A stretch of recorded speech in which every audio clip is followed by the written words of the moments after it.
Assalamualaikum warahmatullahi wabarakatuh. Halo semuanya. Jadi di video kali ini kami akan mempresentasikan hasil diskusi kami mengenai teks akademik dan teks non-akademik. Nah, sebelumnya izin saya ingin mengucapkan terima kasih kepada dosen pengampu mata kuliah Bahasa Indonesia yaitu Ibu Profesor Dr. Hajah Hasnah Faizah ARSPDM Hum. Nah, sebelum memulai presentasinya, perkenalkan nama saya Tulfir Repsya selaku moderator sekaligus pemateri dan rekan-rekan saya yaitu yang pertama ada Bayu Indra Prastama, yang kedua ada Cahaya Agustin Daulay, dan yang ketiga ada Caca Nirmala Dewi. Materi pertama akan disampaikan oleh Bayu Indra Prastama. Membangun konteks teks akademik. Teks akademik pada beberapa jenis bisa berupa ulasan buku, laporan penelitian, artikel ilmiah berupa pengetahuan dan teoritis serta tanpa arti praktis secara langsung. Teks akademik disebut dengan teks ilmiah yang berbeda dengan teks non-akademik. Terdapat penanda-penanda tertentu yang membedakan keduanya. Teks akademik tergolong dalam genre faktual, sedangkan teks non-akademik masuk dalam genre fiksional. Terlihat dari isi teks akademik yang berisi fakta, sementara teks non-akademik biasanya berisi karangan fiksional.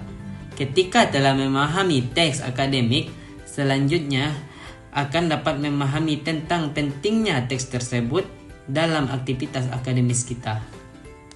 Menelusuri dan menganalisis model teks akademik.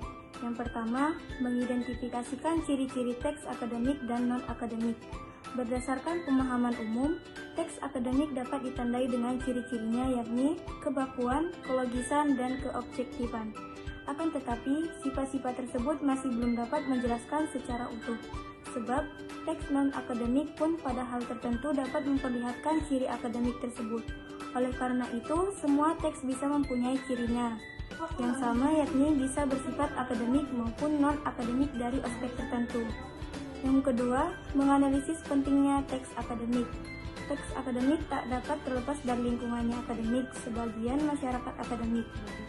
Teks akademik memiliki peranan yang penting ketika menyusun penelitian ilmiah, perlu menggunakan proposal sebagai bagian dari teks akademik. Saat mempresentasikan hasil penelitian, perlu dibuat laporan penelitian. Membangun teks akademik. Berikut akan dipaparkan beberapa jenis ciri-ciri teks akademik dan non-akademik. Yang pertama, ada ciri-ciri teks akademik, yaitu struktur kalimat sederhana, informasi yang padat, kata-kata leksikal yang padat, sering menggunakan nominalis. Yang kedua, ciri-ciri teks non-akademik, yaitu struktur kalimat rumit, agak tidak padat informasi, kata-kata yang padat ialah struktural, lebih sedikit menggunakan nominalis. Berdasar pemaparan tersebut, leksikogramatika menjadi ciri yang membedakan keduanya. Hal tersebut dapat dilihat dari pemilihan kata, kelompok kata, kekompleksan kalimat, dan struktur teks. A. Teks akademik sifatnya sederhana dalam kalimat, terbagi menjadi dua, yaitu kompleks dan simpleks. Perbedaan keduanya tidak dilihat dari mana yang lebih panjang atau yang lebih pendek, melainkan peristiwa yang ada di dalamnya. B. Teks akademik padat informasi. Teks akademik merupakan teks yang memiliki kepadatan tersebut dilihat dari kedua sisi. Yang pertama, penggunaan kalimat simpleks, dan yang kedua, menggunakan kalimat nominalis. C. Teks akademik padat kata leksikal. Di dalam teks akademik lebih memiliki banyak terdapat leksikal daripada struktural. Halliday 1985 mengatakan bahwa suatu teks yang memiliki tingkat keilmiahan yang semakin tinggi, kata-kata leksikalnya akan semakin tinggi pula. Nah, materi selanjutnya yaitu menyajikan teks akademik dalam berbagai genre makro atau jenis teks akademik secara keseluruhan. Beberapa jenis teks akademik genre makro ialah ulasan buku, proposal, laporan, dan artikel ilmiah. Yang akan dibahas adalah mengenai mengidentifikasi genre makro yang terdapat pada tiap-tiap genre makro. Yang pertama yaitu ulasan buku. Secara umum, buku terbagi menjadi dua, yakni buku referensi dan buku ajar. Buku referensi difungsikan sebagai bahan rujukan saat membuat karya tulis ilmiah.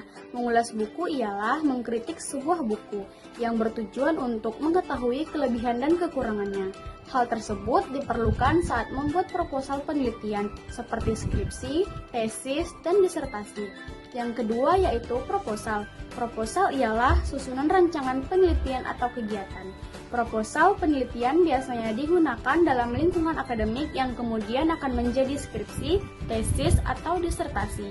Proposal kegiatan disusun untuk mendapatkan suatu perizinan atau permohonan dana bantuan suatu kegiatan.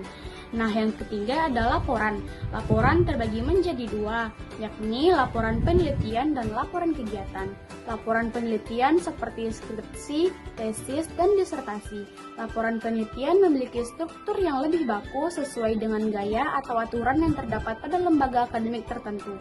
Sedangkan laporan kegiatan memiliki struktur yang lebih luas, penulisannya disesuaikan dengan kegiatan yang dilaksanakan. Yang keempat yaitu artikel ilmiah. Artikel ilmiah terbagi menjadi dua, yakni artikel penelitian dan artikel konseptual. Struktur teks artikel penelitian memiliki kesamaan dengan laporan penelitian, sedangkan untuk artikel konseptual berkaitan dengan konsep-konsep tertentu yang disusun secara fleksibel. Sekian dari kelompok kami, apabila ada kesalahan mohon dimaafkan. Assalamualaikum warahmatullahi wabarakatuh. Terima kasih semuanya.